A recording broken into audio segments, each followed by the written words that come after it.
Само на час от София, в величествената прегръдка между равнината и планината, сред полите на Стара планина и Средна гора, са Мирково, Чавдар и Златица.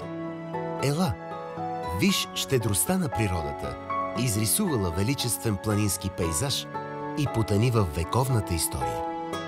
Тишина, уют и хармония. Тук душата на всеки може да бъде спокойна, когато погледа се зарее в склоновете на планините, в експлозията от цветове на изгреви и залези.